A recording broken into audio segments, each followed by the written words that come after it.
nós vamos continuar aquele processo nosso de estudo das transformações lineares, mas hoje nós vamos falar do ponto de vista nós poderíamos chamar de teoria da representação, né? Chamar de teoria, sei lá assim. Representação, tá bom? Então, temos são resultados, tá? Resultados. Vários desses resultados eu já dei exemplos deles, tá? Nas aulas anteriores, mas agora nós vamos obter do ponto de vista mais, como eu diria, formal, tá bom? Um primeiro resultado importante sobre a representação de um operador não, da transformação. Tudo que eu estiver falando aqui sobre transformação linear vale para operadores. Algumas coisas que eu disser sobre operadores não valerão para transformações. Aí eu vou deixar isso explícito, tá? E como vocês viram, os operadores lineares, por levar de um espaço nele mesmo, são inversíveis. Enquanto que as transformações lineares não são. Bom, então, o primeiro resultado importante é a representação de uma transformação linear. Vou colocar isso como um teorema.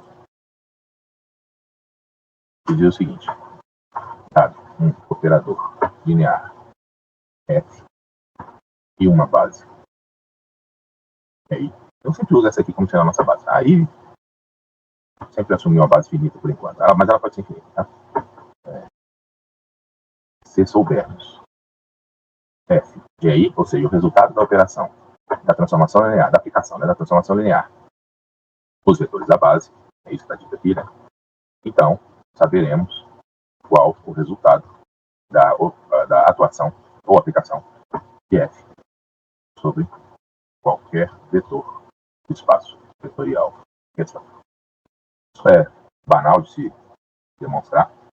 Simplesmente você faz o seguinte: mas eu gosto de demonstrar para ir desenvolvendo em vocês essa habilidade, tá? Então vamos lá. Tentem participar, gente, porque isso é muito importante, tá? Deixa eu colocar um restinho aqui.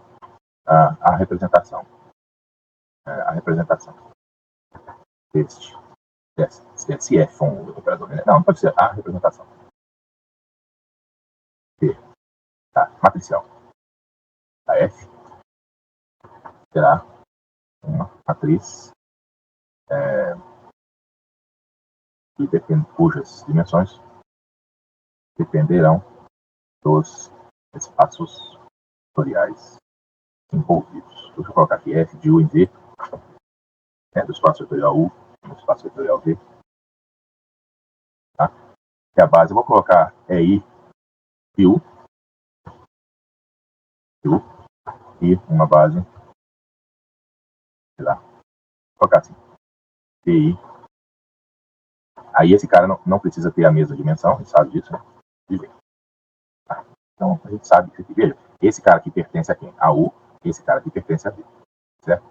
Seja, então, aí o que é a atuação de F sobre qualquer vetor do espaço vetorial U, claro, que F está aplicando em elementos de U, né? Tá?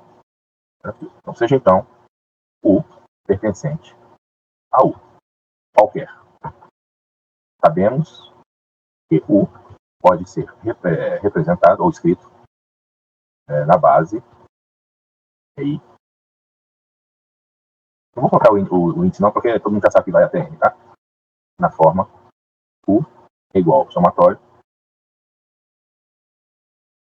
I, por exemplo, de U I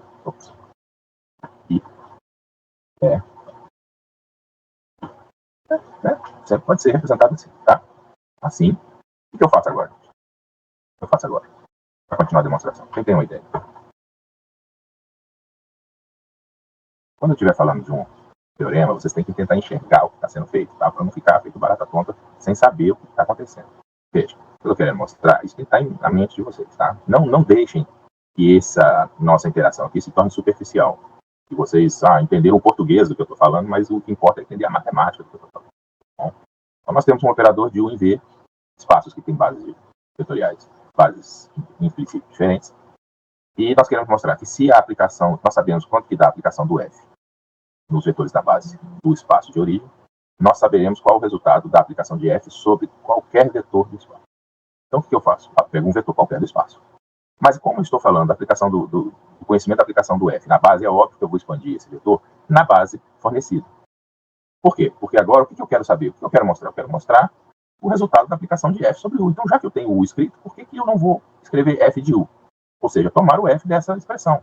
Quando eu tomar o F sobre essa expressão, o F vai se aplicar sobre uma combinação linear de vetores. Mas o F é linear. Então ele vai passar por cima da soma, ele vai passar por cima dos coeficientes e vai se aplicar só nos vetores da base. Mas como eu sei qual é a aplicação dele nos vetores da base, pronto, estou resolvido o problema. Então é isso. Mas vocês precisam assumir uma postura mais proativa nisso aqui, tá? Não dá para ficar só, entendi o que ele está falando, como se eu tivesse que entender o português. Não é o português que vocês têm que entender. Vocês têm que entender a matemática. Tá? O português, vocês são falantes da língua, pressupõe que vocês estejam entendendo. Ao aplicar F a U, ficamos com F de U é igual. Eu não entendo por que vocês são tão passivos, falam pouco, se expressam pouco. Isso não era assim não, sei lá, tudo bem. Ou seja, vamos escrever isso aqui assim. Aí o F caiu para cá, porque ele é uma transformação linear. Mas como ele é uma transformação linear, ele ainda pode ser escrito assim.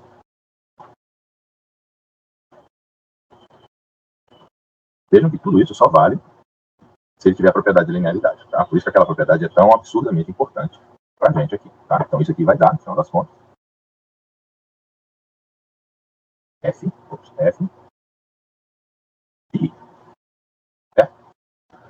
Então vejam só, deixa eu colocar os índices aqui, porque talvez isso seja relevante, né, nesse caso em particular. É óbvio que o I está de 1 a N. Por que o I está de 1 a N? De novo, tá? Tentem trabalhar com essas ideias. Por quê? Deixa eu até usar isso para justificar um pouco por que as minhas provas são como são. É natural que você, talvez eu já tenha dito isso, mas aí me permitam repetir, tá? É natural que vocês terem ainda pouca maturidade matemática, afinal de contas estão no segundo, terceiro semestre do curso, alguns um pouco mais avançados, mas assim, talvez não tenham passado por momentos de ganho de maior maturidade. É natural que vocês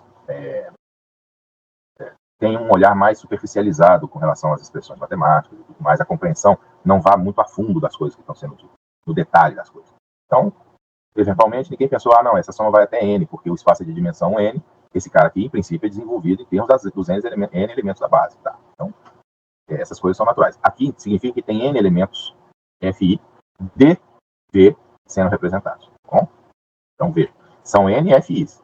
Agora, então isso aqui já dá o primeiro resultado, porque a gente sabe qual é o valor do F de U, porque eu tenho isso aqui, tenho isso aqui, tenho isso aqui, então o resultado está dado.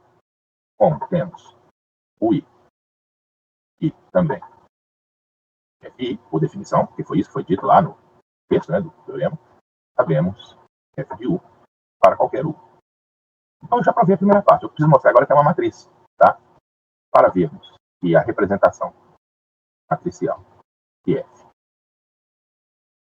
será uma matriz, basta lembrar que M, e portanto, pode ser escrito como F de I. Não sei o que eu estou colocando esse troço em cima aqui, não.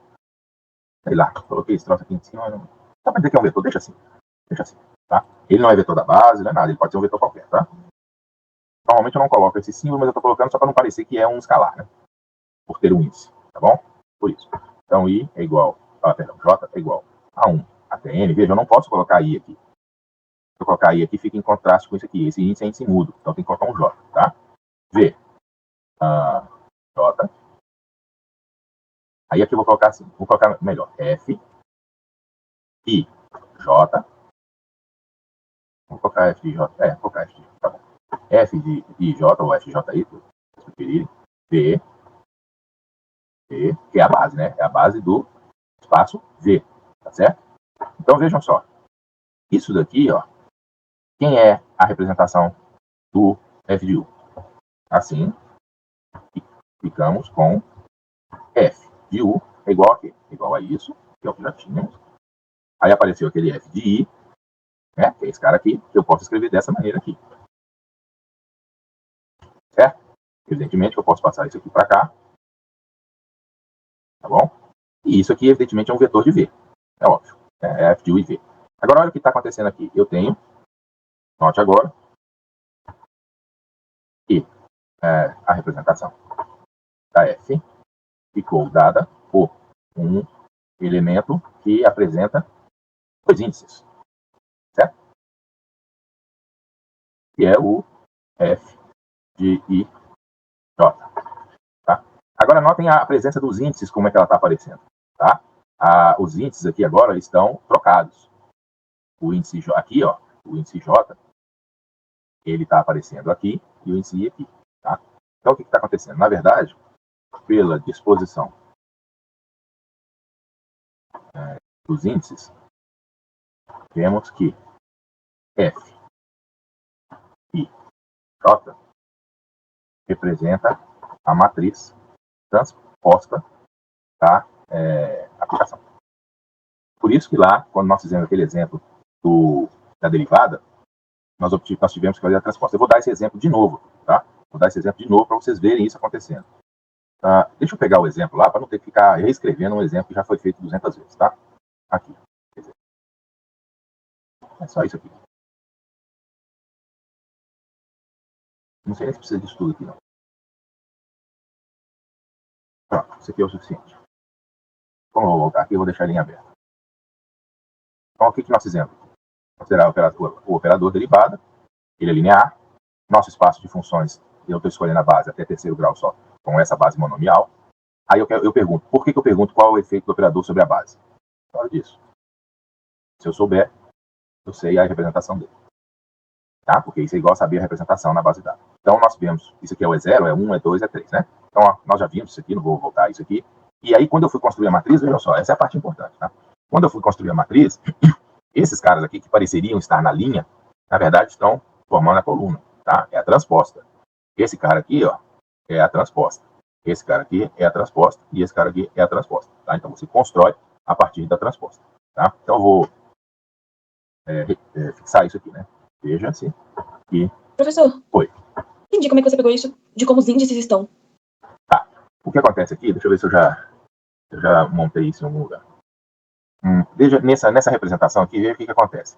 Nesse cara aqui, ó, quem está variando são as colunas, tá? Porque esse cara aqui é um vetor coluna. Então, quando você faz a multiplicação, deixa eu ver se eu consigo pegar um desenho aqui. Só um minutinho, tá? Talvez eu desenhe... não, deixa eu faço o desenho aqui. Se eu for pegar desenho, vai ficar muito lento. Eu vou fazer eu mesmo. Também não é um desenho muito complicado. Você tem que os seus EIs, ou seja, a base, né? Ela está sendo representada por um vetor coluna. Certo? E é essa a razão do negócio que está acontecendo. Então, você tem aqui o E1, E2, E3, E3, etc. Né? E você tem aqui os Us. Essa soma aqui, ó, nada mais é do que esse resultado, tá? Aqui são escalares e aqui são vetores, tá? Então, você tem aqui o 1. Esse 1 é em cima, mas não vou ficar perdendo tempo com isso não, tá? O 3, etc. Beleza. Aí você vai para essa situação aqui, em que você tem esse índice aqui está embaixo, certo? Então, esse índice aqui está pegando o quê? Ó, os FIs são colunas. Estão em colunas também, tá?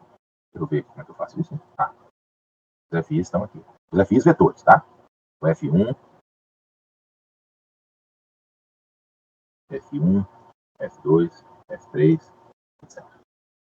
Bom, só que agora eles estão sendo multiplicados por uma coisa, que é cada um deles está sendo multiplicado por uma coisa. Ou seja, cada FI que está aparecendo aqui é o resultado da aplicação. Deixa eu colocar aqui do lado.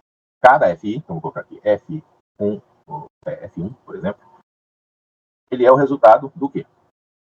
A aplicação desse cara sobre esse. Então, os VJs estão como coluna também. Eles estão sempre como coluna. Isso embaixo é sempre coluna. Então, você tem aqui o VJ. Então, vou colocar aqui V1, V1, V2, V3, etc. Eles estão como... tem que ter uma coisa aqui que represente para o V1 uma linha. Só que a cada linha depende desse J. Então, veja, para cada I, o que você tem aqui para cada I? Nós estamos pegando só um, tá? Para cada I, você tem aqui um cara, tá? Que é o F, deixa eu colocar aqui, é o F. Veja, quem que eu estou variando aqui? Estou variando aqui, ó, as colunas, né? Para multiplicar com as linhas, né? Porque senão fica errado, né? Então, vejam só, esse cara aqui, agora não tem jeito, vou ter que colocar os índices em cima e embaixo. Esse cara aqui é o F12, o F11, perdão. Agora, daqui a pouco eu ponho para cima e para baixo, tá? F12, F13, etc. Só que agora tem que tomar cuidado, porque esse cara aqui, o que está variando é o que está em cima, tá? Então, esse cara aqui é o índice que está embaixo. Olha aqui, ó, o FI está embaixo o índice, tá? E esse cara aqui está em cima. Esse cara aqui está embaixo e esse está em cima. Esse está embaixo e esse está em cima. Veja, esse cara aqui está variando nas colunas, fixado esse 1 aqui. Quando eu pegar o F2, deixa eu colocar esse cara um pouco mais abaixo. Quando eu pegar o F2, eu vou fazer a mesma coisa.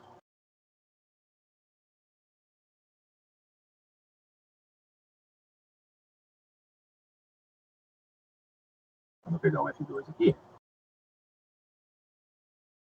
eu vou fazer a mesma coisa. Só que aqui vai ser o F2. 2. Colocar assim. E aqui embaixo vai virar um 2, tá? Então 2 aqui. Ah, não vai fechar. Pera. Pera. 2. 2. Então aqui. 2. 2. 2. Esse cara aqui, que é a construção do F1, foi esse produto. A construção do F2 foi esse produto. Então, no final das contas, a construção de um F qualquer, veja que esse cara é sempre o mesmo, né? Então, a construção de um F qualquer é um produto matricial, né? De uma matriz constituída dessa maneira que está aqui, certo? Então, daqui, deixa eu ver como é que eu posso expressar isso assim, peraí. Daqui, eu construo a matriz F, que agora eu vou colocar J, I, igual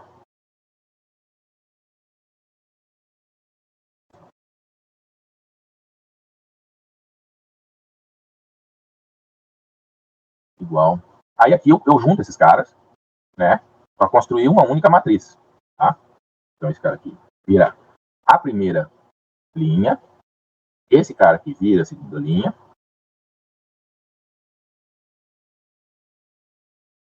tá? E evidentemente por aí vai, né? Manteria a mesma ideia. Eu coloquei esse troço assim, mas isso aqui são matrizes, tá, gente? Porque aí dá para fazer assim, ó. Eu imaginei que vocês fariam isso cabeça, tá? Então é isso que tá, isso são as matrizes, né? Que seria um negócio assim. Sim. Por aí vai, tá? Então pensem nisso aqui como sendo vetores, né? Linha. E aqui vetores volume.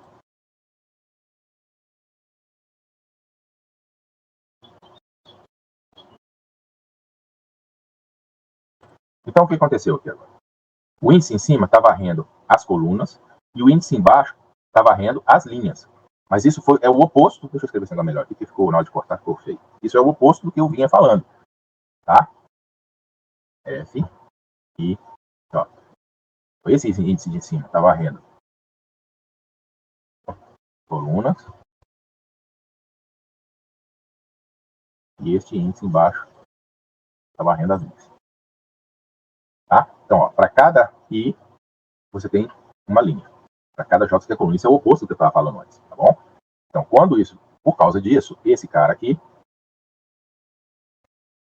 que é a matriz construída, é, na verdade, a matriz transposta da matriz que seria constituída usualmente, né? Bom, então essa é que é a razão. Se ter aparecido numa posição diferente daquele lá. Isso fica claro quando você faz isso daqui. Isso tem a ver com o fato de que esse cara aqui mantém o índice embaixo, tá? Basicamente é isso. Isso mostra, por exemplo, que fica claro nesse exemplo aqui. Você monta a aplicação do D, nisso aqui, só que na hora de construir a matriz, você não vai colocar aqui 0, 0, 0, 0. Porque se você colocar aqui 0, 0, 0, na hora que você aplicar isso a um polinômio escrito como um vetor, isso não vai dar certo. O resultado vai dar errado, porque você está justamente considerando isso aqui sem tomar a transposta. Tá? Então, se eu fosse colocar aqui 0, 0, 0, 0, 1, 0, 0, 0, 0, 2, 0, 0, 0, 0, 3, 0, se eu multiplicar isso aqui por um vetor, que seria um polinômio, né, de integral 3, qualquer, esse resultado não dará a derivada do polinômio. Tá? Por quê? Porque eu estou escolhendo representar os meus polinômios como vetores coluna. Bom? Então, isso aqui é o que está sendo dito aqui no teorema. Bom? Então, essa aqui é a ideia. Tá? O que mais?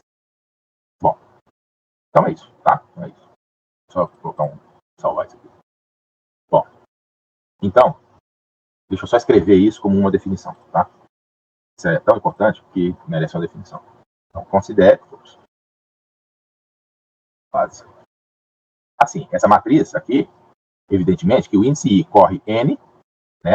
E o índice J corre M, né? Então, note, ainda, que o índice I, vamos colocar assim, 1 até N, e o índice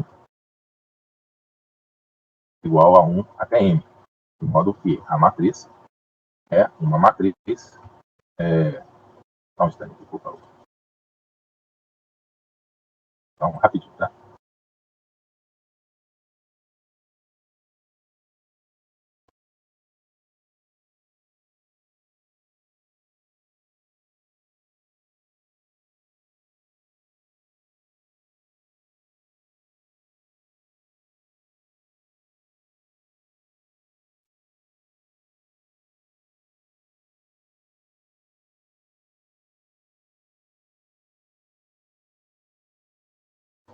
Desculpe, coisas de casa, tá? Então, esse índice aqui, tá? Vai até M, esse índice aqui vai até N.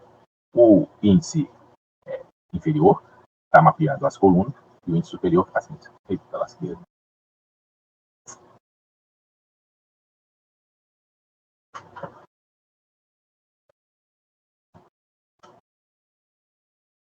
Bom, então, agora até me perdi onde eu estava, meu Deus. Ah, tá, é uma matriz.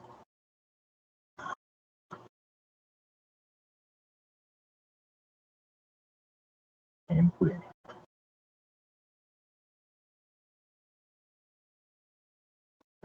Pegando as colunas. É isso. Então tá. Vamos voltar aqui. Retomar. Considere uma base. Aí. De um espaço vetorial. E um operador. Eu vou falar em operador linear agora, tá?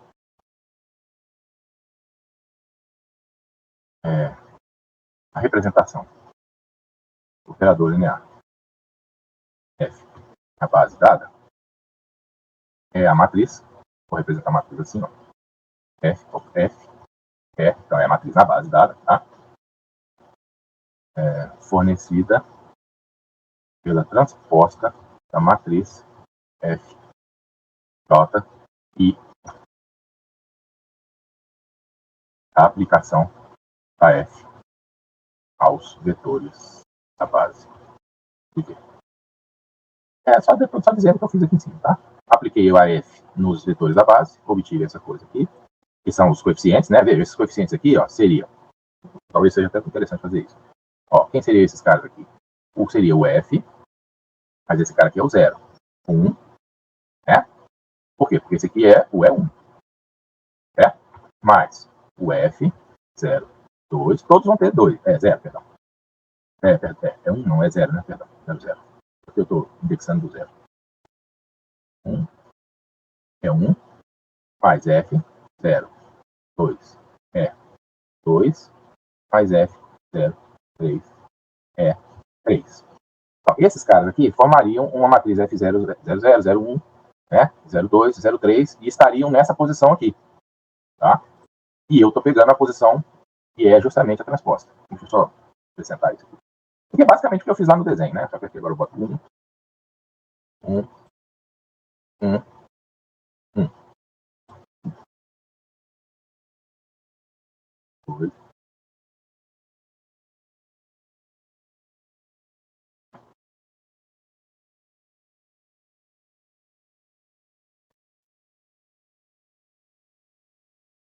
Tá? De modo, até que eu coloco assim, de modo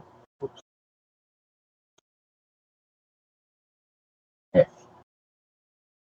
Vou colocar assim, F vai ser, seria isso aqui.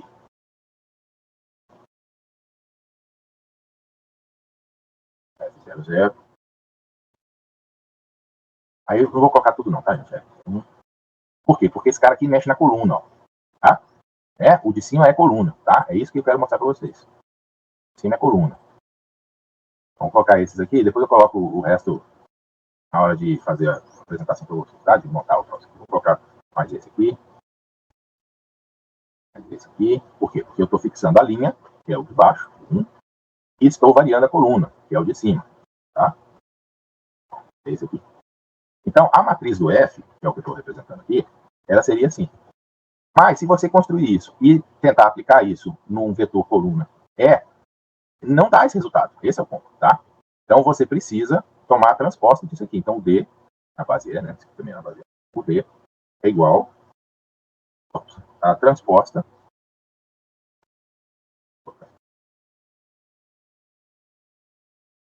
essa matriz. É só isso. Tá? Não tem segredo, não. Acontece por escolhas que nós fizemos. Coisa aqui, né?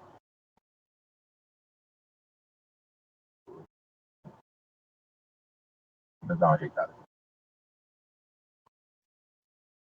2, 3, 2, 3.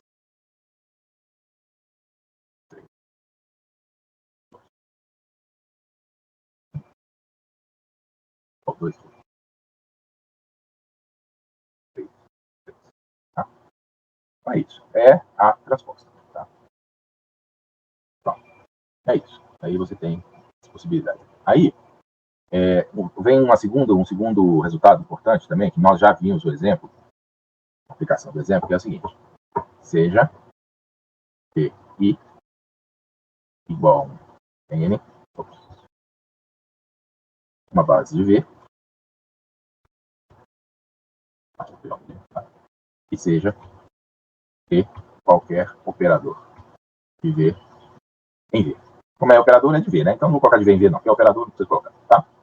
Então, para qualquer vetor Vzinho pertencente a V, temos que a representação do P na base V vezes a representação do V, do vetor V qualquer, né? Na base V, é a mesma coisa que a representação da aplicação da transformação do operador sobre V calculada na base V. Aquele negócio da consistência que eu falei, tá? Tanto faz você calcular a transformação, a representação da transformação e a do vetor, e depois fazer o produto delas, como calcular a transformação sobre o vetor e aplicar e calcular a matriz de representação. Ou seja, a ordem que você faz a checagem da matriz de representação, a obtenção da matriz de representação não é relevante. Isso significa que a ordem em que construímos a matriz de representação, se antes ou depois da aplicação da transformação, não faz diferença. Se fizesse, ia ser um horror. Né? Se fizesse, ia ser um horror. E aí você não tem mais condições de dizer o que vai dar, né? Tá?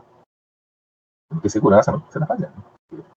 Depende da sua escolha. Tudo que depende da escolha humana é arbitrário. Tá? Então, esse é o ponto. Tá? Então, veja só. Temos que P de V e é alguma coisa na base V, né? É um vetor, tá? Se é um vetor no mesmo espaço, né? V é um operador, então está indo no mesmo espaço, né? Então vai ser de 1 até N. É algum conjunto de resultados, tá? I, J, V. Isso necessariamente é verdade, tá? Necessariamente é verdade. Porque a aplicação desse cara aqui continua sendo um espaço V, e a base desse espaço é esse cara aqui, então necessariamente para cada I que você escolher aqui, você vai ter uma combinação desse tipo. Então esse cara aqui aparece como essa matriz. Tá? De modo que, segundo este cálculo, a representação de P na base P, e, deixa eu colocar até T, é a transposta. Seria aqui T, I, já é a própria T, né? Não precisa escrever isso aqui. É a matriz.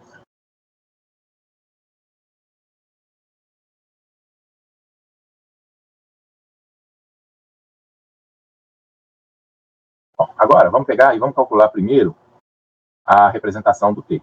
Né? Vamos pegar a representação do T.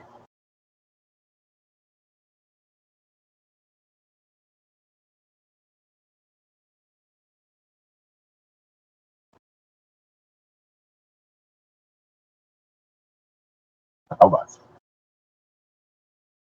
Uma matriz, né? Não colocar assim, não. Em princípio, é uma matriz.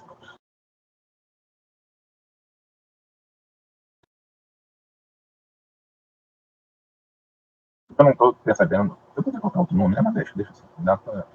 E a representação do V, um VI qualquer.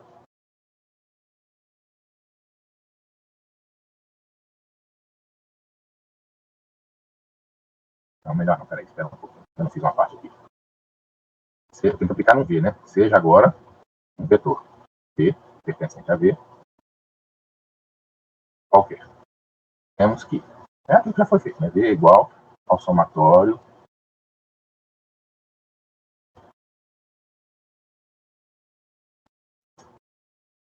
V J V J. Tá? Vou colocar um A aqui para não ficar confuso. AJ V J. Tá? De tal modo que P fica igual a essa soma aqui. Já foi feito. I igual a 1. Vou colocar J igual a 1. N. P. I. J. J. Esse é o ponto crucial. Olha só, a representação, vamos supor que eu mantivesse essa representação aqui. Olha o problema que vai dar. Na hora que eu colocar isso aqui, eu vou ter que colocar esse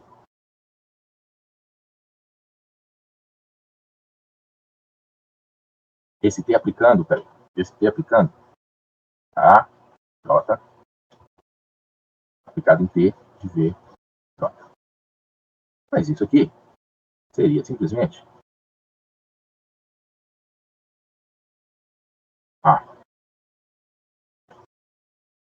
aqui tem que tomar um pouco de cuidado. Eu vou escrever, tá? Ó, e agora, ó, vou colocar aqui é J, né? Perdão. Aqui é I. E olha, eu tenho que mudar os índices aqui, porque senão não bate. Esse é o ponto. Tem que pôr esse cara aqui como J, esse cara aqui como I e esse cara aqui como I. Percebe que eu tive que trocar os índices, tá?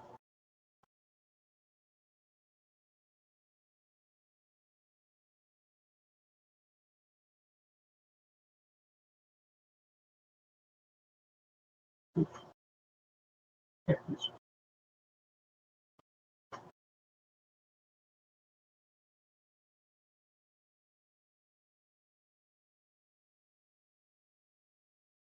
Agora, olha só. Esse cara aqui é um vetor linha, tá? Porque o índice dele está em cima. Então, esse cara aqui que era o representava, o I que representava antes as linhas está representando as colunas. E esse cara está representando a linha. Então, a matriz de representação do T na base V, a matriz de representação do PV, simplesmente, isso aqui é um vetor, né? Então, a matriz de representação é essa soma aqui. De representação é essa soma aqui. Tá certo? Então, eu peguei a matriz de representação, tá? Tem no V, né? Tem V. É isso aqui, tá? Mas isso aqui, ó, é a matriz de representação. Tá em cima desse cara aqui, tá? Ó o trocado, ó. Estão vendo o trocado? Ó. Tá? Vezes a matriz de representação desse cara aqui, que eu vou colocar até desse lado aqui, só para manter a ordem, né? Tá certo? Tá? Então,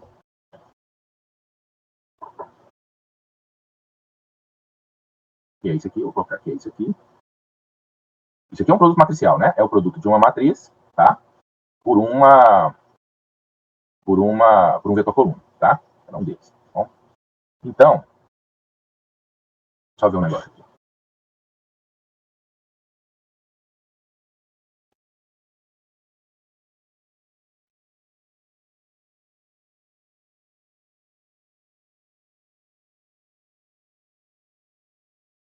Esse índice precisa, que é o índice livre, tá? Porque eu estou considerando os vetores agora. Então, eu estou considerando, quando eu tiro o vetor aqui, eu tenho que colocar o índice, né? Eu tenho que colocar o índice, tá certo? Tá? São os coeficientes. O que é a representação? Não são os coeficientes da expansão? Então, eu estou pegando os coeficientes da expansão. A expansão é dada pelo I, né? E eu estou pegando os coeficientes. Os coeficientes são esses caras aqui somados. Certo? Isso aqui é o equivalente a um produto de uma matriz P da base P vezes a representação do V é essa mesma base. V, né? A base V. Deixa eu voltar aqui. Então é o seguinte, nós queremos mostrar que tanto faz se você pegar a transformação, aplicar no vetor e tomar a representação, como tomar a representação de cada um deles e multiplicar. Está na mesma. Então, o que nós pegamos? Primeiro falamos, não, vamos ver como é que esse cara atua na base, porque a gente sabe que ele atuando na base é o que gera a representação. Então, a representação de T na base é a transposta daquilo que está lá, perdão. Tá? É a transposta. Tudo bem. Isso aqui é o que dá o nosso conhecimento pelo aquele teorema anterior de quem é esse cara aqui, que na verdade é a representação do T, é isso aqui, tá? Então eu poderia colocar até assim. Dizer que a representação do T é isso aqui. Aí eu falei, então agora tudo bem, eu já sei disso. Agora vamos pegar um vetor, um espaço vetorial. Esse vetor pode ser escrito na base do espaço, obviamente. Os coeficientes disso aqui são a representação do V nessa base. Bom, eu aplico o T dos dois lados, do mesmo jeito que eu já fiz anteriormente. Isso daqui eu posso representar dessa maneira. Poderia ser um I aqui, tá? Isso não é o relevante, tá? Eu aplico dessa maneira. Esse cara aqui eu substituo por esse e eu fico com um troço desse tipo aqui. Tá? Eu mantive esse cara aqui com o I, por quê? Porque ele representa as linhas, porque isso é um vetor coluna. Por isso que eu mantive o I aqui e troquei esses, tá? Então, quando eu aplico, dá isso aqui. Isso aqui já está dado por esse troço que está aqui, tá? Só que aqui eu fiz uma mudança dos índices só para garantir o uso adequado da representação matricial. E é esse ponto que é aquilo que eu falei, é porque esse cara que é representado como um vetor coluna que você tem que fazer a troca, tá? Então você vem, faz isso aqui. Quando você faz isso aqui, você pode juntar. Este cara que está aqui é a representação do T aplicado no V, na base V.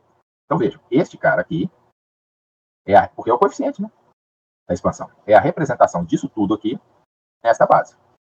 Então, para cada I, tá? O índice é em cima, veja que o índice livre é em cima, tá? Porque ele é um coeficiente e o índice dos coeficientes é em cima, porque eles são linhas. Para cada I, o que você tem é uma coisa desse tipo aqui, tá? Agora, este cara aqui é exatamente este cara aqui, que é a matriz de representação do T. E isso aqui representa o produto de uma matriz por um vetor, tá certo? Vejam que esse cara aqui agora está sendo, depende de como você queira olhar, né? Esse cara aqui, ó, o índice dele, ó, é em cima. Então ele é um vetor linha, tá? E esse cara aqui é uma matriz normal. Tá? Então aqui o produto é como se você tivesse invertido. Claro, é como se você estivesse fazendo. Deixa eu ver se eu consigo fazer essa passagem. Não, tudo bem. Talvez confunda um pouco. Tá? Então nisso daqui é essa passagem que está aqui. Certo? Bom, espero que tenham entendido. Né? Mas esse tema realmente é um tema que costuma dar um pouco mais de trabalho para vocês compreenderem. Desses índices aí. Não tem outro jeito de apresentar isso. Tá? Tem um teorema aqui que eu não vou explicitar a demonstração, porque ele é quase que uma consequência natural disso aí, que é o seguinte. Seja a base E uma base do espaço vetorial P. E seja a álgebra das matrizes quadradas.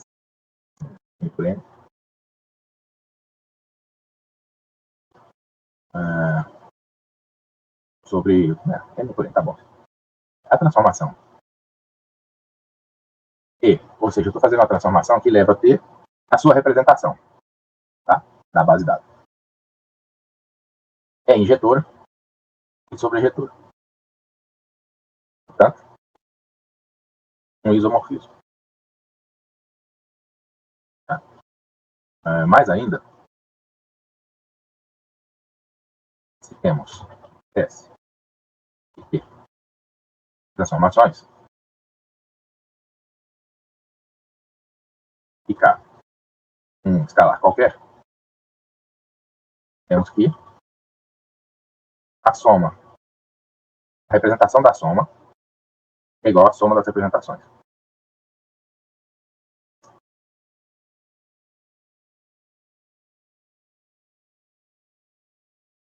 E o produto, a representação de um vetor, né, de um K vezes T, seria K vezes T de V, tá?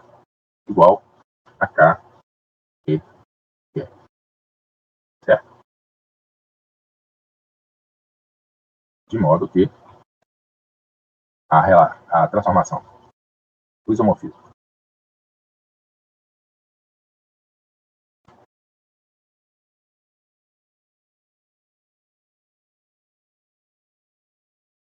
Então, um teorema que não é tão complicado assim de demonstrar, vocês podem demonstrar essa parte aqui é a coisa mais fácil do mundo, né? Você pega o T, expressa o T, pega o S, expressa o S na base, pega um vetor qualquer, bota lá e o resultado é a soma de matrizes. Então, a representação da soma vai ser a soma das representações. Isso aqui é a mesma coisa, muito fácil. E mostrar que injetor e sobrejetor, aí talvez precisasse de um pouquinho, pensar um pouquinho, tá? Mas a demonstração é trivial e está no livro também. Tá? Aqui tem um outro teorema que é interessante. Vou deixar isso aqui para caso vocês queiram provar, tá?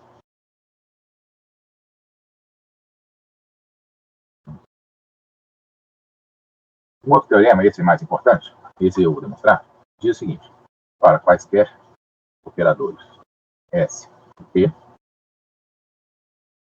temos que ST, a representação da composição dos operadores, igual a S. Ou seja, é o equivalente ao produto das matrizes. Tá bom? Vamos ver isso aqui? Vamos tentar fazer essa demonstração. Então, vamos lá. Nós temos que saber a representação dos caras, certo? Então, seja T aplicado à base. Que é isso que me dá a representação.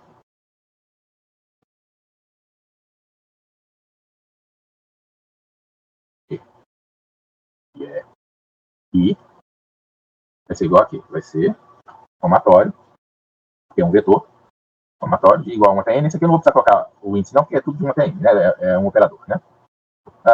T, I, K, E, K. Podia ser J também, mas eu vou guardar esse J aí para mais para frente.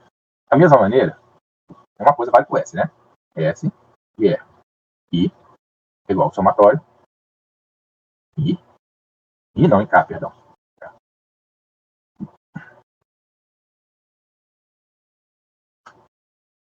De S, I, K, E, K. Certo? Então, vamos tomar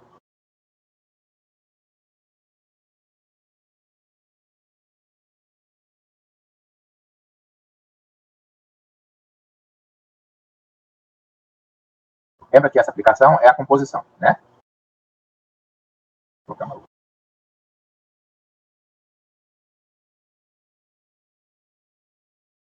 Vou colocar isso.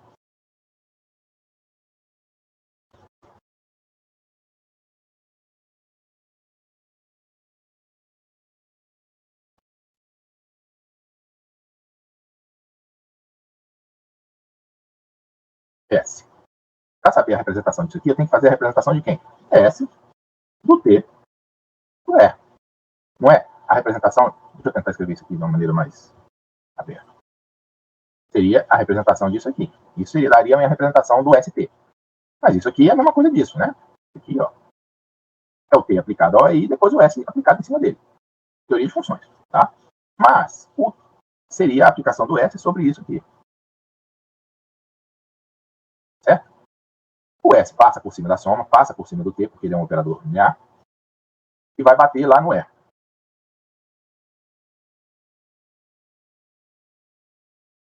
Agora, cuidado, é o S que é K, tá? Que é K. Então, isso vai poder ser escrito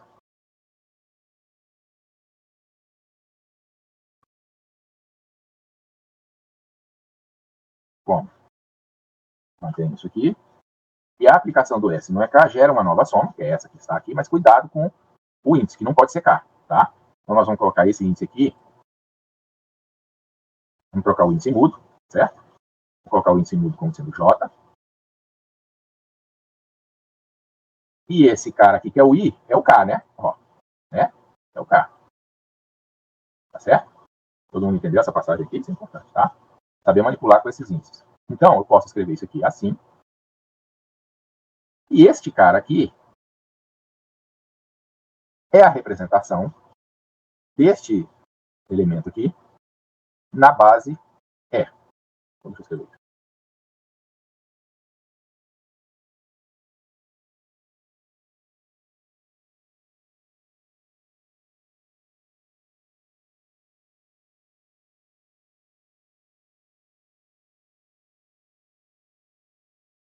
Tá certo? Então, até aí, beleza. Agora, o que é importante perceber é o seguinte. quem é, matricialmente falando, quem é esse cara aqui? Veja, esse cara aqui está sendo multiplicado aonde? Nas colunas. Esse cara aqui está sendo multiplicado aonde? Nas linhas. Né? De tal maneira que eu podia até colocar assim, para dizer que essa seria a ordem. Mas a matriz de representação é a transposta. Note agora que a multiplicação é dada por isso aqui, representa que para cada elemento IJ, né, que são os índices livres aqui, tá? As colunas de T estão sendo multiplicadas pelas linhas de S, o que representaria o produto matricial ES, tá certo? ES, porque você quando multiplica as colunas de T pelas linhas de S, pensa nesse desenho aqui, tá? As colunas de T, sei lá, pelas linhas de S, tá? TS, tá? Mas a matriz de representação, como vimos, é a transposta dessa matriz. E vejam que aqui, ó, coluna, linha. Então, na verdade, a matriz de representação seria portanto, deixa eu colocar aqui, S, como eu posso escrever?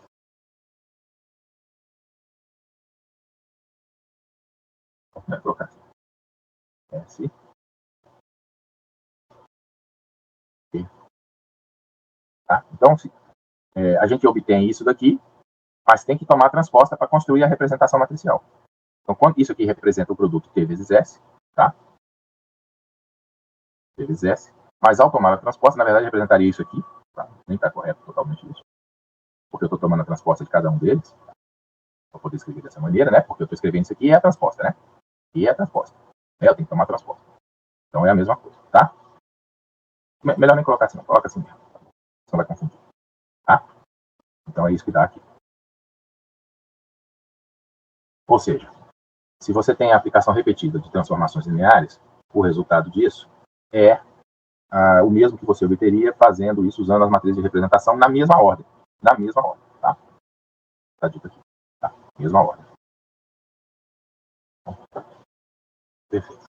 Agora, eu ainda acho que ainda dá para a gente fazer uma coisa que é mais, digamos assim, prática, vamos dizer, que é a questão que eu tinha falado na aula passada de falar sobre o que significa uma mudança de base, né, e seu significado. O que eu tinha dito é o seguinte: podemos simplificar as transformações. Em geral, operadores, tá? Mas eu vou falar de transformações. Em geral é transformação, mas geralmente eu fiz trabalho com operadores, já falei isso.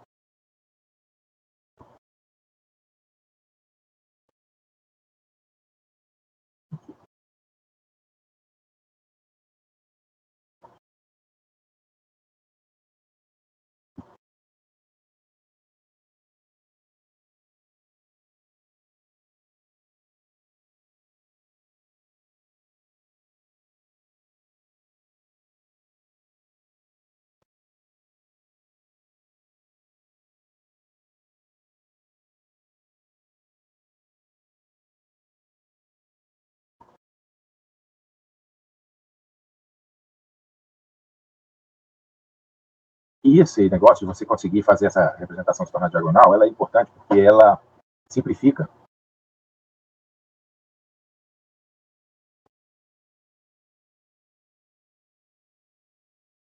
Tá? Então é uma coisa importante, é legal de você ser capaz de fazer isso. E aí eu vou dar um exemplo aqui, um exemplo interessante, que está no texto, mas eu vou pegar um exemplo mais interessante. Pronto, vou pegar um exemplo que é o seguinte. Deixa eu pegar, eu vou copiar ele aqui, porque se eu for escrevê-lo, já viu, né? Vai levar 200 anos para pegar essa situação aqui. Vejamos um exemplo. Exemplo. E bota a imagem. Vai. Vou salvar porque eu fiquei ferrado. Veja, que exemplo é esse aqui? Você tem duas massas, Você tem aquela maneira de construir o momento de inércia, quando você tem duas massas pontiformes, assim, com suas posições e tudo mais. E esse troço representa uma situação assim, que geometricamente representa a situação assim. As massas estão aqui, né? Ó, 1, 0, menos 1, 0, tá? Uma tem 2 kg, outra tem 3, tá? De modo que o momento de inércia, aí vocês têm que calcular, tá? Calculem, treinem aí, tá? Fica e igual, não vou calcular, tá? Porque aí a gente perde tempo demais, não sai do lugar. Então fica isso aqui. Aí vocês calculem e comparem, tá?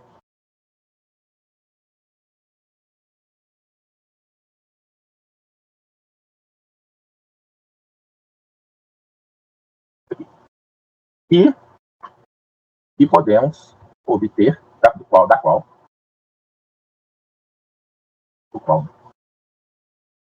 podemos obter os autovalores fazendo, isso aqui já foi citado, né? Determinante do I menos lambda 1, que é a unidade,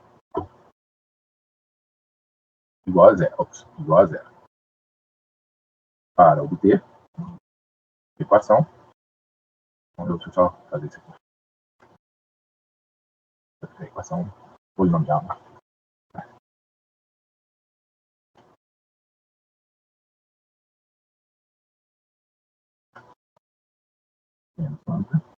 Ele só pega na diagonal, né? Porque lambda 1, né? Menos lambda. Isso igual, o determinante disso igual a zero. Tá? Então eu calculo o determinante disso. Me dá esse polinômio igual a zero. Cujas soluções são... Bom, ele mesmo vai me dar essa solução. 10 e 0. Só que uma dessas é uma raiz dupla, tá? Aí vocês podem verificar que a raiz, aqui o 0, o 10, perdão, é a raiz dupla, tá? Aí não precisa saber isso, né? Porque isso aí é dureza, né? De pegar um troço desse aqui e olhar assim e falar, olha, é 10, é 0, tá? Bom, 0 é fácil, né? Daria pra fazer isso aqui sim. Daria pra fazer isso aqui sim, né? Porque você coloca, assim, ó, lambda, aí fica menos lambda ao quadrado, menos mais 2 vezes 10, lambda, menos 10 ao quadrado, né? Então isso aqui é a mesma coisa que menos aqui. É um quadrado perfeito, né? Então isso aqui é lambda menos 10 ao quadrado. Certo?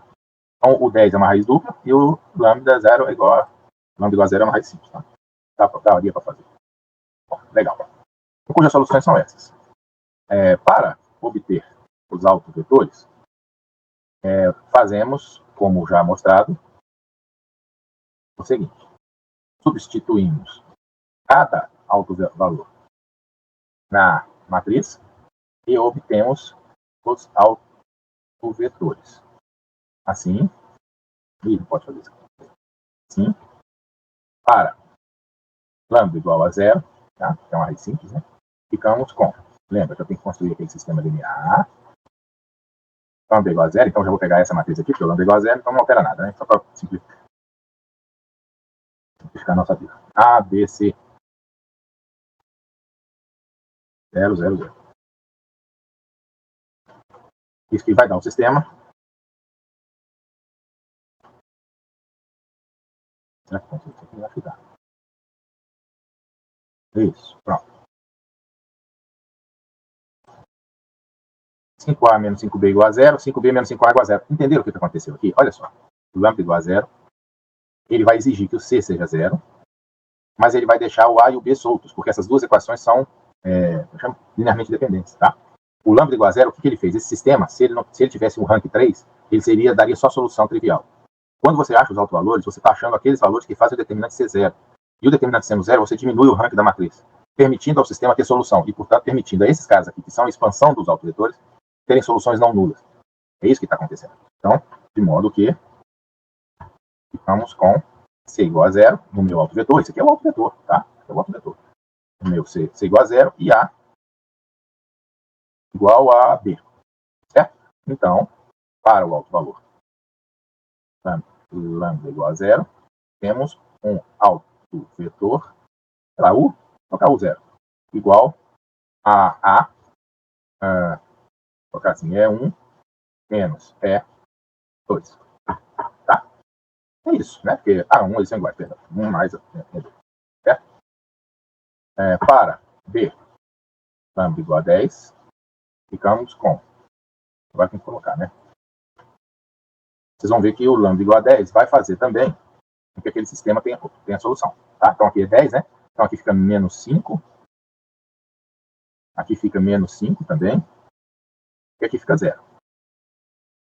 E aí você coloca aqui A, B, C igual 0, 0, 0.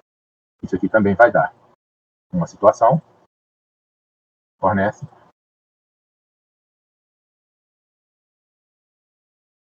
de tal modo que C é livre e A é igual a menos B. De tal forma que o autovetor fica dado por, eu chamei de quê aqui? Por 0, então vou chamar de U igual a A é 0 menos é 1, né? Porque o B é menos A, né? Mais, eu chamei a 0 ou é 1, 2, 3? Não, peraí, 1, 2, 3. Mais um C. Aí você vai falar, mas quem é A, B e C? Não. Os autovetores dão só a direção. Eles não dão módulo, tá? Porque é só uma questão de direção. Nada mais, tá bom? Então, o que eles estão dando aqui? O que é importante? De modo que ficamos com os autovetores o 0 igual a. O 0 era esse cara aqui, o C igual a 0, certo? O 1 igual, aqui tem duas constantes livres, esse ponto é importante, tá? Tem duas constantes livres. Essas duas constantes livres decorrem da duplicidade do alto valor, tá certo? Então aparecem duas constantes livres aqui.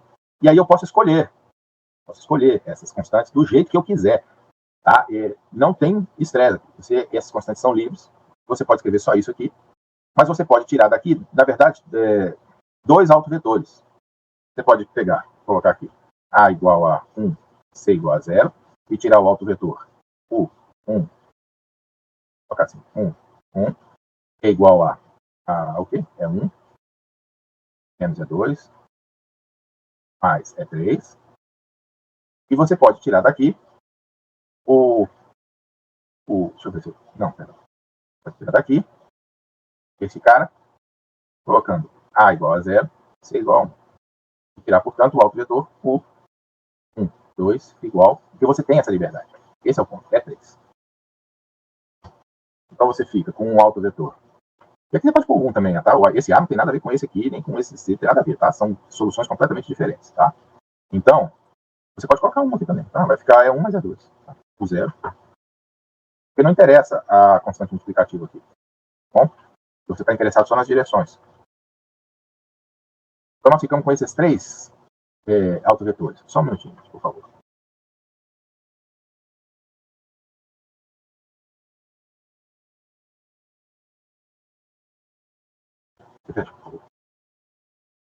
Agora, o que é mais interessante aqui é a gente entender que eixos. Perdão, aqui o C é 0, né? Então esse cara aqui é 0. Que eixos são esses? Tá? É 1 mais E2, é 1 menos E2 e E3. Olha só no desenho.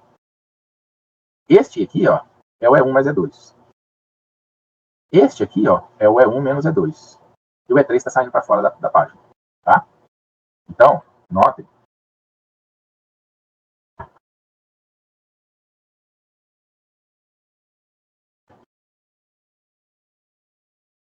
graus. Inclinado.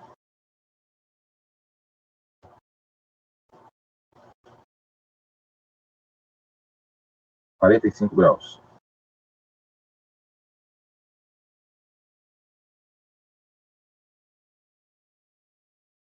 par quadrado.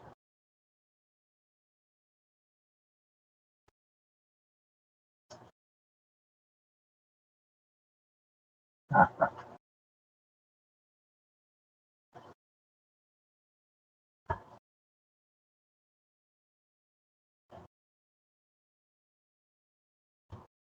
São os eixos de simetria do problema, tá? Ó. Qual seria o momento de inércia desse conjunto de duas partículas? São partículas, tá? Girando em torno dele mesmo. Quanto que dá esse momento de inércia aqui? Zero. Não tem raio. mr ao quadrado dá zero. Tá? E qual seria o momento de inércia delas girando em torno desse eixo aqui? Cuidado, girando em torno desse eixo aqui é girar assim, ó. Tá? Se você fizer a conta, vai dar 10. E girando em torno desse eixo aqui, que é o eixo Z? Essa também. Tá? Então, no final das contas, assim, ao final, encontramos uma simplificação do tensor de inércia e no referencial dos autovetores fica escrito I é igual. Aí tanto faz, tá? Aí, quem você vai colocar aqui, tanto faz. Apenas esse último aqui tem que ser o 10, porque o eixo Z... Aqui você tem essa ambiguidade dos eixos, né? Então, o que está acontecendo aqui? Você tem um eixo degenerado, porque, né? Ó, por que ele é degenerado? Porque tanto faz rodar assim, em torno do eixo 3, quanto girar assim, em torno do eixo Z, tá? É a mesma coisa. Se convençam disso, por favor, tá? E tem um outro que é girar em torno do eixo que liga as duas partículas. E aí o momento angular é zero. Né? Não tem solução. Bom, então esse mostra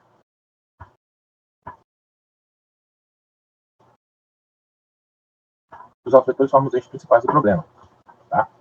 Ao modo que, escrito na base formada pelos autovetores, o tensor de inércia, no caso, né? Mas valeria para um operador qualquer.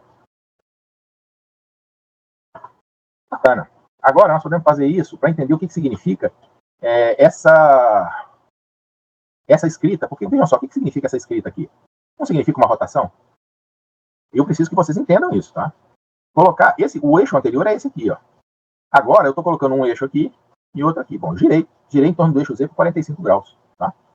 Note que assumir os autovetores como a nova base significa, em termos gráficos, o mesmo que fazer uma rotação dos eixos coordenados em menos 45 graus. Tá? Ó, menos porque está vindo para o outro lado, né? Podia ser mais também, tá? Podia ser mais também. Eu podia pôr o eixo para cá, só bastaria escolher o sinal contrário lá no A e no B. Tá? Então, tanto faz. Essa escolha é irrelevante, tá? Porque o que importa é essa direção. Os autovetores dão direções, não dão sentido, tá?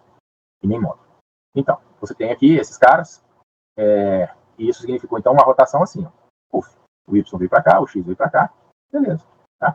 Aí, mas então vamos tentar fazer uma coisa diferente?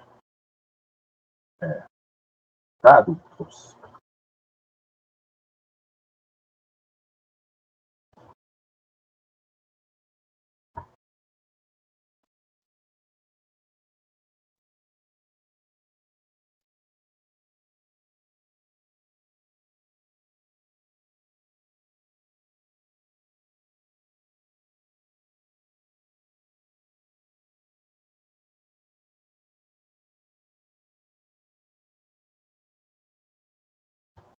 E essa forma é importante, porque eu vou dizer para vocês, é uma coisa que eu vou mostrar mais à frente, como é que você transforma um tensor, tá? Eu não mostrei isso ainda. Então você tem isso aqui, que é o tensor original, cadê?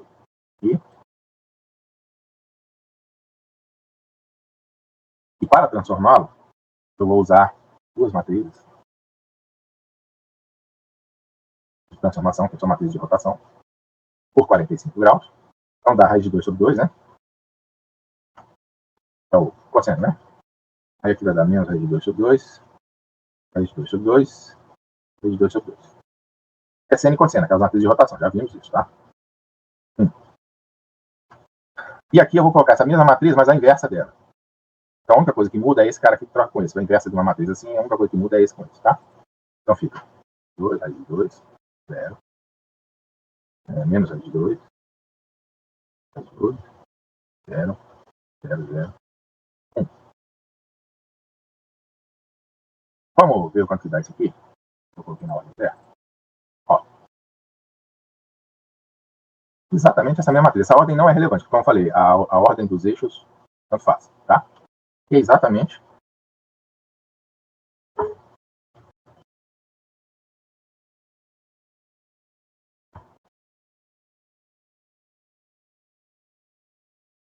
mas existe ainda uma, e aí, assim, eu fiz fisicamente o problema, né? Mas eu poderia ter feito matematicamente esse problema. E é o seguinte, como é que eu, sem saber que olhando, né? Eu olhei geometricamente para saber que a transformação era uma rotação. Vamos supor que eu não soubesse que a transformação fosse uma rotação. Como é que eu construiria esses caras aqui? Eu construiria esses caras a partir diretamente dos autovetores, tá? Eu poderia colocar aqui. Não vou colocar não, tá? Só vou escrever, mas depois eu vou apagar a raiz de 2 sobre 2, porque eu posso colocar qualquer valor mesmo, tá? Raiz de 2 sobre 2. Aqui ficaria raiz de 2 sobre 2 menos raiz de 2 sobre 2, e aqui eu posso deixar 1. Porque desse jeito os autovetores ficam normalizados. Mas isso não é relevante, tá? Note ainda que a matriz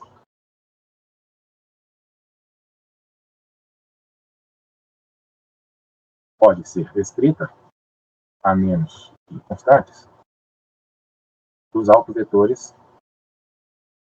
assim.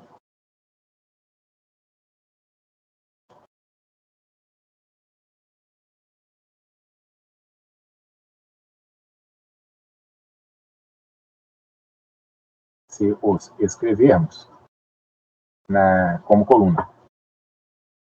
Né? E aí eu colocaria aqui só essa constante. Isso aqui daria só um termo multiplicativo, tá? Se eu não colocar.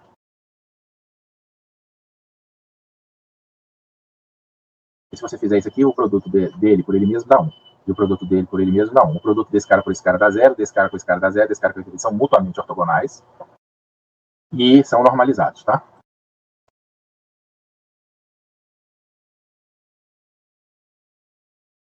Se os escrevermos como coluna. Ou seja, raiz de 2, 0. Aqui ficou raiz de 2 menos raiz de 2, né? Mas aí é aquele negócio da troca da ordem, por isso que deu troca de ordem lá. Raiz de 2 menos raiz de 2, 0, e aqui 0, 0, 1. É isso, tá? Então, o que eu quero dizer com esses dois exemplos? Isso aqui é só um exemplo, isso aqui é só para ativar a nossa busca futura, na aula que vem. Os exemplos anteriores mostram que o processo de diagonalização tem uma representação de um operador qualquer é equivalente à mudança de coordenadas que leva esse operador, a representação desse operador, à forma diagonal. Mas ainda, os autovetores obtidos são exatamente, separa sujeito e verbo, são exatamente os novos eixos que se ajustam à simetria, certo? Se ajustam à simetria do problema. Pronto. Essa é a conclusão que a gente tira dessa investigação preliminar nessas questões. Bom? Então, o que nós vamos fazer na aula que vem? Na aula que vem nós vamos formalizar isso. Nós vamos mostrar essas coisas, tá? Vamos mostrar que dessa maneira a gente consegue obter essas representações diagonalizadas, que são representações que simplificam absurdamente o problema, tá?